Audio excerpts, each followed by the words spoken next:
Hey y'all, this is Prattski, and it is time for another Chupdate. As you can see, there's been a change of scenery. And you can also see that there's a major need for a haircut. But anyway, I'm in my house, just in a different room. The wife and kids are gone for a few days, and so I have come out to our big dining room table, and I've got Shadows of Brimstone set up, and I'm hoping to get some good plays over the next few days through this. Hope to create some episodes for a little season, like a mini campaign or something like that. Just working through the Swamps of Death core set and the missions that are there. I'm going to be playing the Indian Scout, this character here, and we'll be playing the Preacher. There we go. As they explore the mines beneath Brimstone, I guess, and we'll see how it goes. So I've tried to record a couple of times to kind of get this started, and every time I do, I wind up having so many like need for rules clarifications and issues. And I recorded 2 hours last night, and there's just no way I can post it. It's a total cluster. It was a mess. I went to Facebook to the Shadows of Brimstone group and posted a bunch of questions and got some clarifications. So hopefully I should be good to go now. And shortly after this video here, I'm going to dive in and we'll see if we can make it happen. I hope. But yeah, this is a great game. I'm really loving what I'm seeing so far, and the exploration and the amount of things that can happen and getting loot and scavenging and all that kind of stuff really kind of scratches that itch of that dungeon crawl experience that I like. I really love Descent 2nd Edition, and I still love it. But what I'm noticing now that I've been playing, both of these games, is that in Descent, you're traversing through these tiles and whatnot, and you occasionally will get these little tokens that you can search, but you're not getting much exciting. Like once you've played the game, you know what's in that search deck, and it's not like amazing. Like you might get a health potion, a stamina potion. You might get a flask or something like that. And where the gear and everything is important is just kind of in the city between your adventures and stuff. And you have to pretty much buy all of your gear. So in this, you can actually find stuff. And that to me is a lot more fun. Being able to find things, and then instead of just kind of getting gold and going back to town and buying stuff, you might find some amazing things and then keep it, but you also might find some amazing things and it's worth like 650 gold, and then you can go back to town and sell it. Like this, I think this is just a better overall game for that adventuring dungeon crawl experience. So at least that's what I'm feeling so far with the few playthroughs that I've done. So yes, I'd like to get through this mini kind of campaign that I'm going to do here, and then I'm going to do another one and open it up to all of the minecart pledge stuff that I got from the first Kickstarter. Well, that I bought off a guy that got it from the first Kickstarter. And speaking of Shadows of Brimstone, I did participate in the latest campaign that they did that ended, what was it, almost a week ago.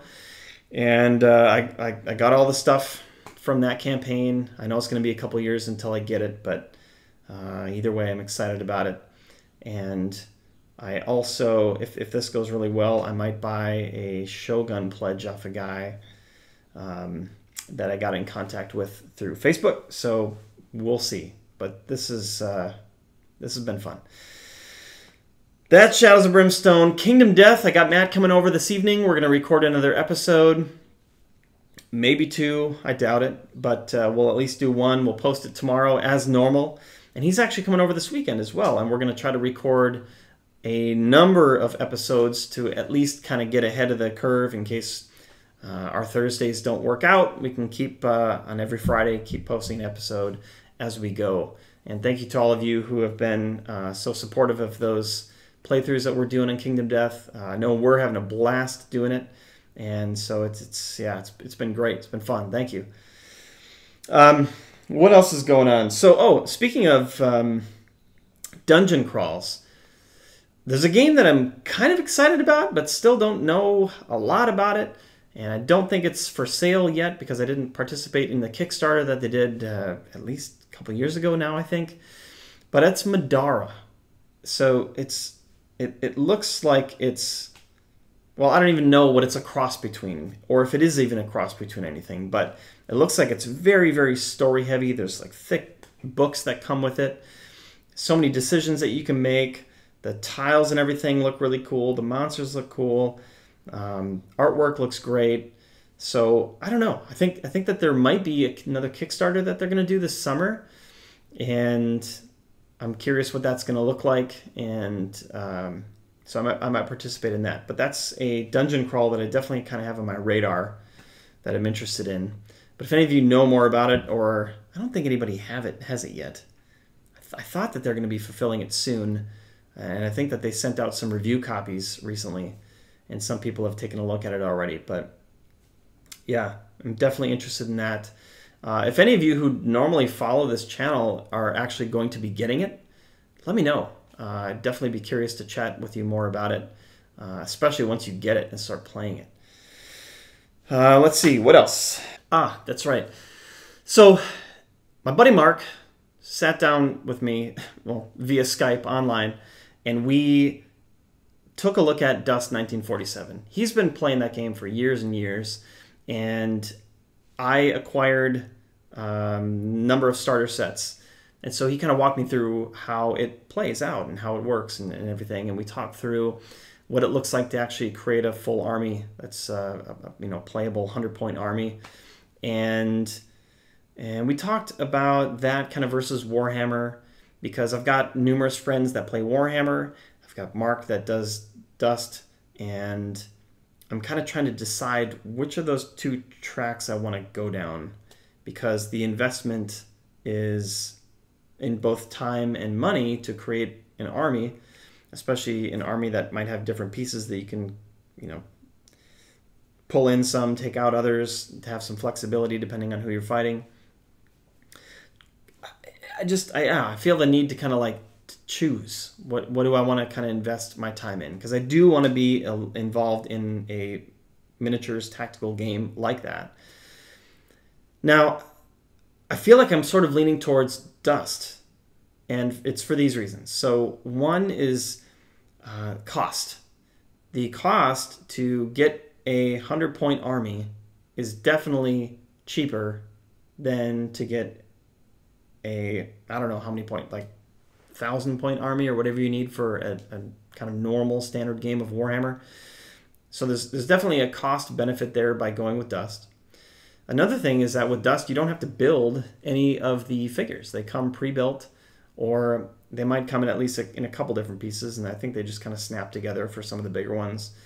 But no like major, there's no cutting of sprue, the pieces off of sprues and gluing everything together, especially, tens or hundreds of these things that you have to put together. They come pre-primed in different colors, and the colors are based on the factions, and there's no requirement actually at all to go do an event with unpainted Dust figures. It's totally fine. You can paint them if you want to, but otherwise you can just leave them primed in whatever color that they are. With Warhammer, I believe to participate in an event, I think the rule is that you need to have them not only assembled, of course, but I think that you have to have them painted with at least 3 different colors. I don't think you can just, single coat them. I suppose for casual play, that's fine, of course, but if you want to do any sort of events, I think that's the requirement. And then the other thing is gameplay and game time. A game of Warhammer takes a long time. You've got these big, thick codexes of unbelievable amounts of abilities and things that all these different armies and people can do. So I think the learning curve is also a lot higher with Warhammer. With Dust, you don't have, of course, the actual line of sight tactical gameplay that way. You still have line of sight, but it kind of more depends on the square that you're on and what's in between you and who you're trying to attack, and as far as terrain and other figures. So it's a little bit less tactical that way, which I think actually would be quite cool about Warhammer, being able to see if your guy can actually see somebody.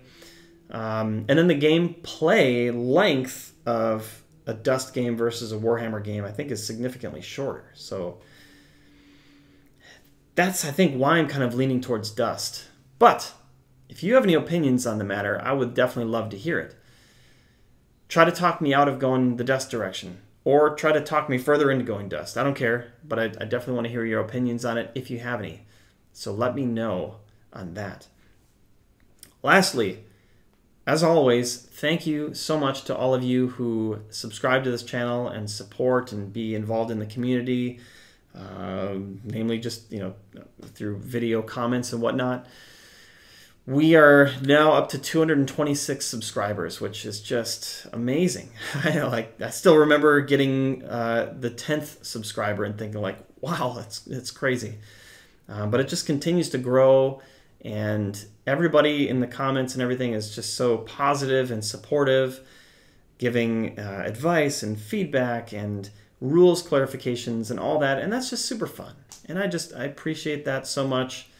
There's no toxicity at all in this group or in this channel, and that's I'm really thankful for that. So thank you to all of you who have subscribed and who participate and join us just in this venture of kind of enjoying and doing games. So thank you. All right, well, that's it from me. Thank you to all of you, and thanks for tuning in.